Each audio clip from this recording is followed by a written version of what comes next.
back into Psalms for our Monday, Wednesday, Friday Devo. And if you don't have a Bible in front of you or a Bible app or a device handy to be able to read along today, go ahead and press pause right now. Go grab your Bible or go grab whatever device you're going to use that has your Bible app on it. You're going to need that, and you're going to flip to Psalm 40. So press pause, go grab your Bible app, and open up to Psalm 40. And then you can come back and press play, and we can get rolling. Now, here's the deal. One of the reasons I chose this psalm this morning is just in light of the stuff that's happening in our city, in light of the stuff that's happening in our country. Psalm 40 is one for me, and it's not because my favorite band, U2, sings a song about Psalm 40. But it's really, Psalm 40 is one of those psalms that anytime I feel like my life is in chaos, or maybe it feels like my world or the world is coming apart at the seams, Psalm 40 is one that I usually return to. It's a psalm that I go to often because I find comfort in this psalm. And David does something in the Psalms a lot when he finds himself in places like that, places where we even oftentimes find ourselves.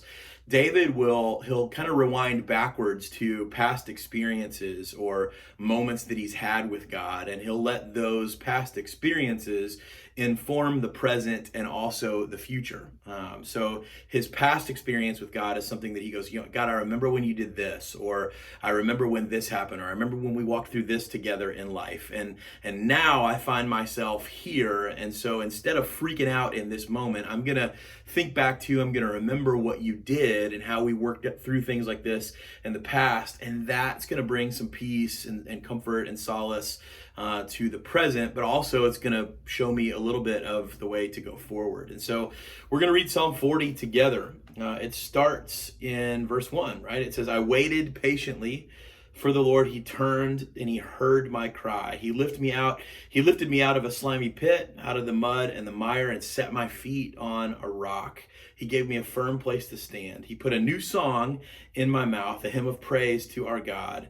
Many will see and fear the Lord and put their trust in him. So in this case, again, David, he's looking back. He's going, there was a time in my life when I waited patiently for God.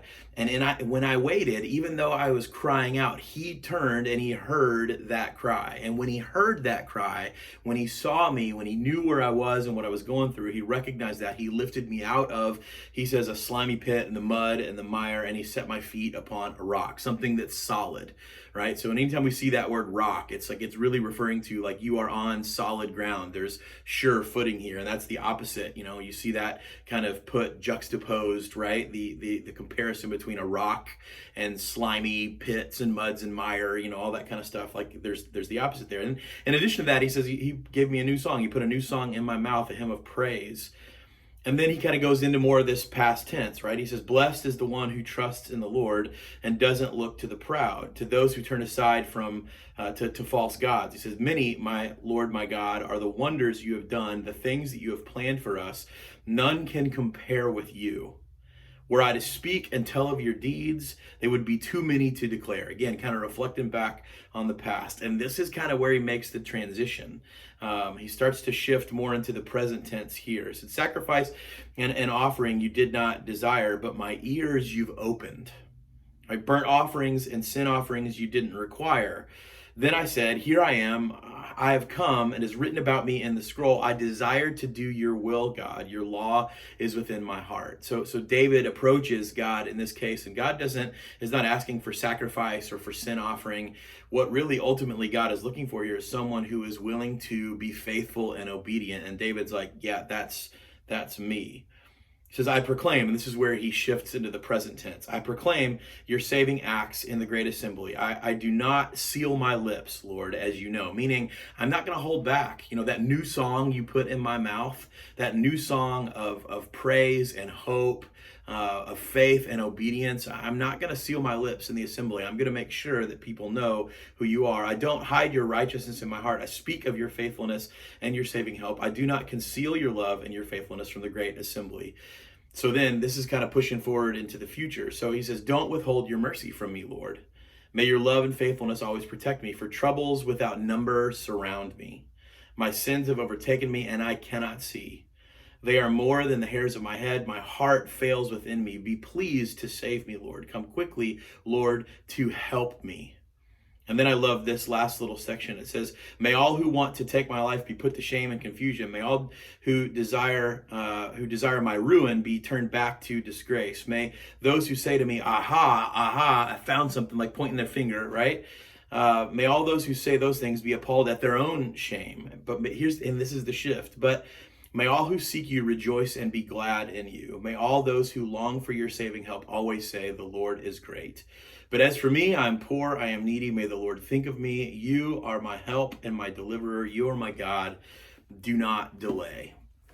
And so for us today, as we just kind of reflect on that psalm, my challenge to you is this: maybe go back and read this a few times today. If you turn on the news or you watch, the local broadcasts of, things that are happening downtown, the protests that are happening downtown, or the things that are happening in Minneapolis, or just the state of the world as it relates to the coronavirus.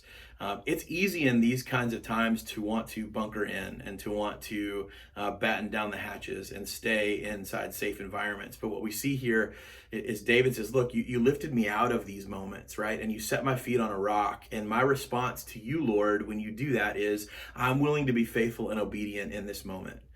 I will not seal my lips. I will not hide your righteousness. I will not stop speaking of your deeds. Even though the troubles surround me on all sides, it feels like my heart's failing, and the things that I'm dealing with, that they are more numerous than the hairs on my head, right? Just the amount of conflict in my life. In this moment, it says, again, may we remember, right? And may we remember that those who trust in the Lord are blessed, and that God sees us. And when he sees us, he doesn't delay. And so my prayer is today that we would continue to unseal our lips, that we would continue to broadcast and speak the truth about how good God is. And maybe today you find yourself in a tough spot, and maybe it's time for you, like David, to reflect back on something from the past, and remember where God showed up, and invite that into the present. Invite that worship and that praise into the present. But it's also a time for us to declare that praise over our country, over our city, over our neighborhoods, of saying, "Hey, I'm not going to be silent. I'm not going to seal my lips when it comes to declaring and proclaiming the righteousness and goodness of God," because we are in a city and a state and a country and a status right now where we need a lot of greatness and goodness that comes from him. So again, hope this psalm has been a comfort to you, and as you read this throughout the day, I hope that you come back to that place that God hears our cry. He turns to us, he does not delay, and lifts us up out of the mud, the mire, and the slimy pit, and puts our feet on a rock. So thanks for tuning in, and hope that your weekend is awesome.